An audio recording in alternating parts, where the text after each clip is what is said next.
Welcome back, campers, to Ghost Storying. I'm psychic medium Amy Shuford, and these are my tales of the spirits that I encounter at spooky locations or just during my daily life, as in this case. So gather around the virtual campfire and let's begin this chapter, which is called A Ghost Follow Me Home.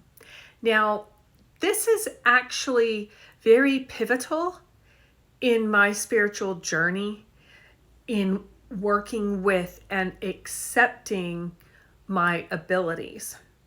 So this restaurant here, I used to order lunch at. Sometimes the office where I was working, we'd all order takeout, or I would grab some for lunch and eat at my desk, as we all did. Can you relate to that? I'm sure a lot of you can. Anyhow, on this day, it was very different.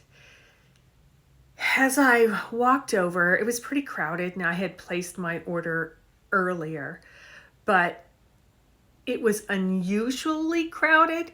There were a bunch of police officers going in the building, and I want to say some highway patrolmen as well. They had different uniforms. And then there were several women that were wearing black. And as I walked in, it became clear to me that these people were probably coming home from a funeral, or I should say returning from, right? Maybe picking up something to eat afterwards. But, it had that kind of energy. But what really struck me is I remember walking in the door and just catching the eye of this gentleman, right? We both looked at each other, and I must have acknowledged him in some way. Must have smiled or nodded my head, something like that. Because I looked over at this other gentleman, and he was a police officer, and he had this look on his face. It is the look where it was like, oh my gosh, you see what I'm seeing. And at that moment, I realized that the person I saw had passed away.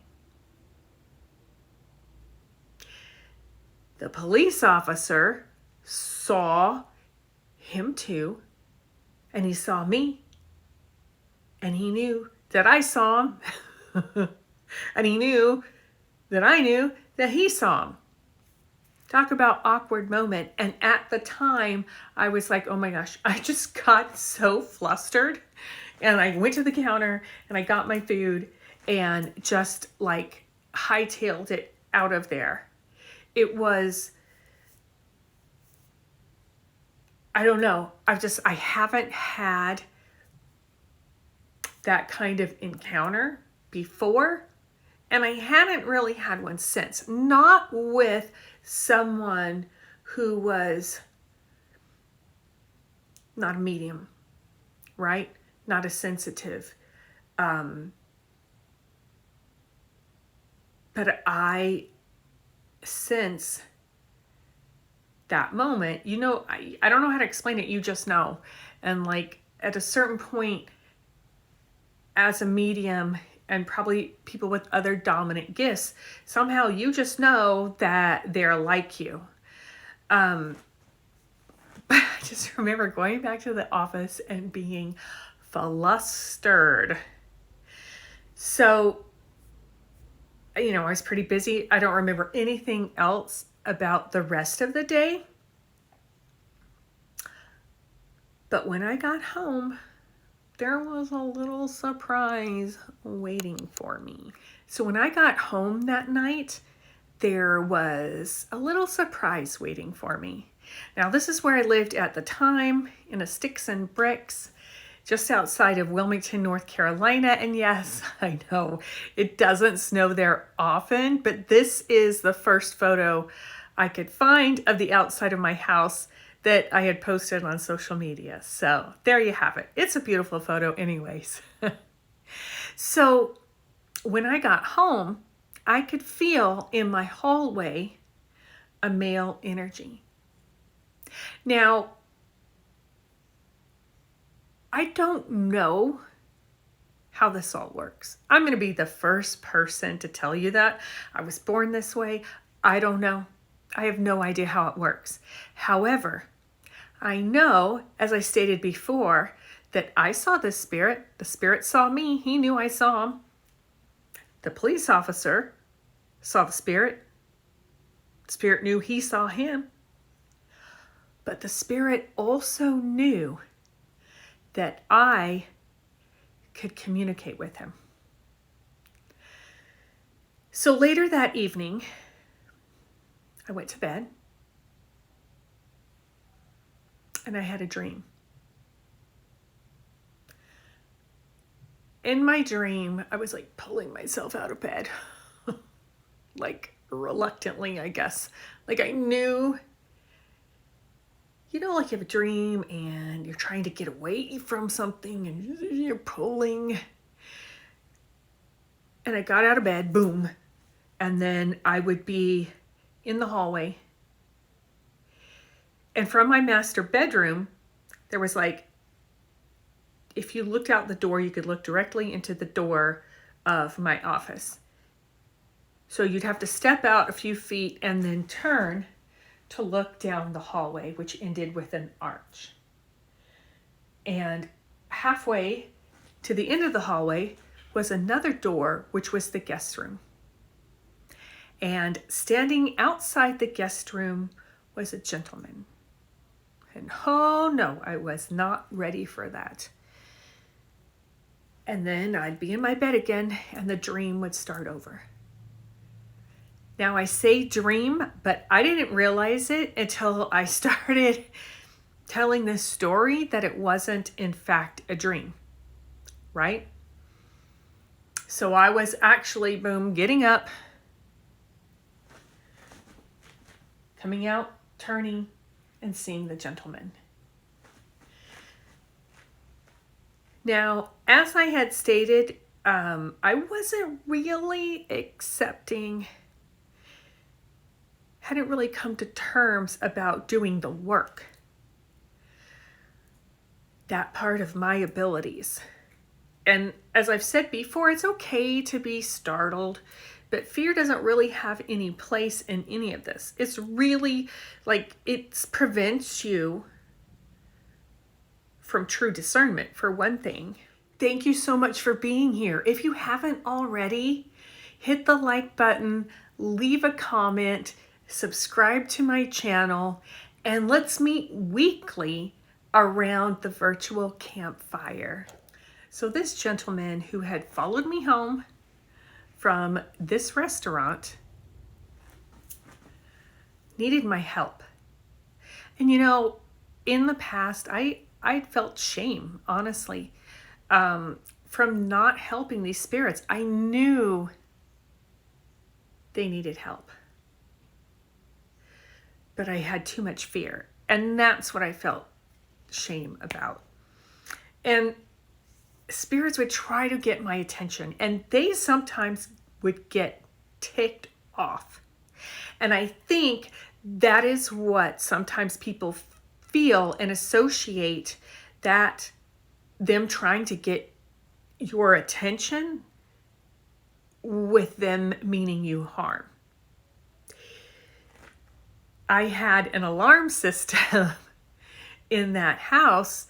I was the second person to move in. It used to be all woods, apparently, where people used to illegally hunt deer, but that's another story. And my dad got this alarm system for me to make him feel better.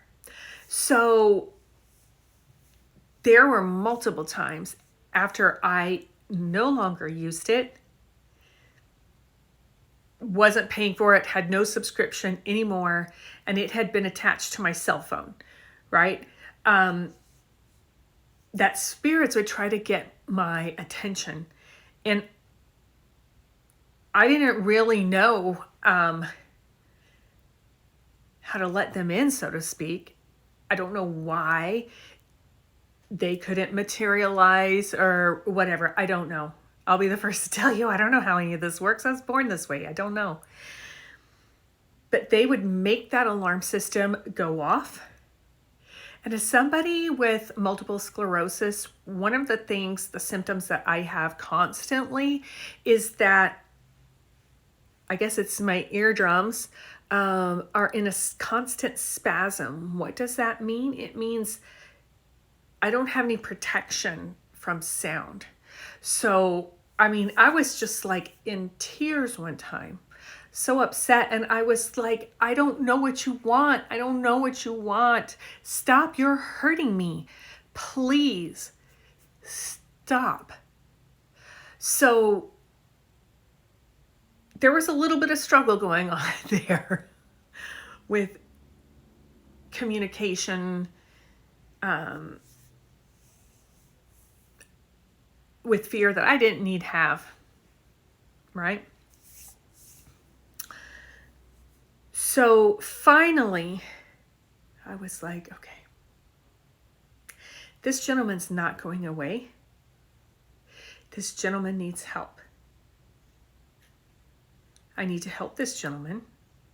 I want to help this gentleman, but I'm afraid. He was just standing there in the hallway. He wasn't banging doors or turning on alarms. So, I had to have a talk with the Lord.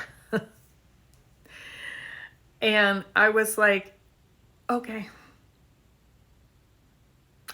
I will do the work. I will do the work, but I need you to help me. Help me get past this fear so that I can do the work. So back at the homestead, and yes, I know my floating head is crooked. I talk to dead people. I don't know a whole lot about technology, but hey, I was having the conversation with the Lord. I will do the work, but I need some help. So I am a huge animal lover. We've had pets as long as I can remember, and pets to me are family. And if you've watched my previous videos, then you've probably seen Savannah Moon. Well, I had a little Pomeranian, and her name was Fancy. And little Fancy was with me for at least 13 years. And the last time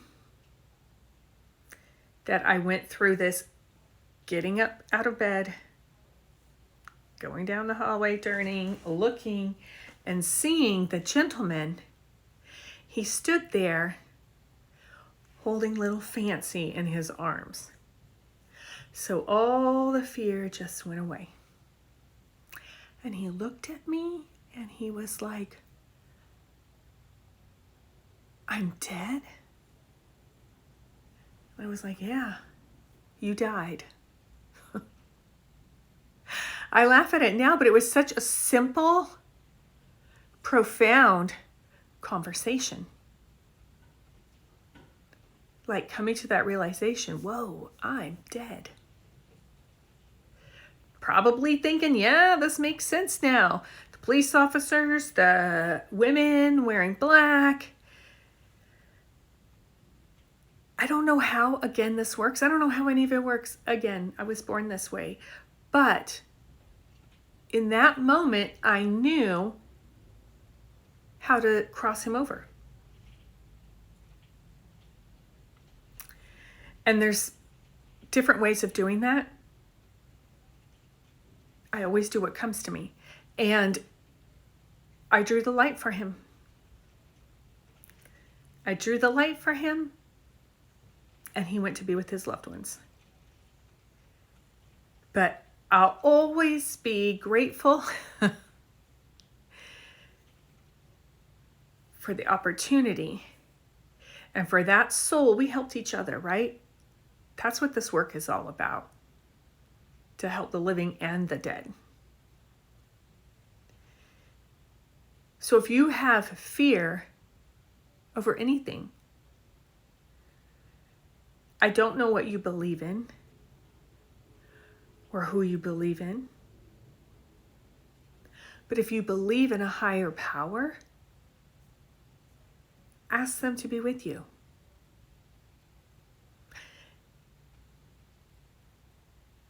Ask them.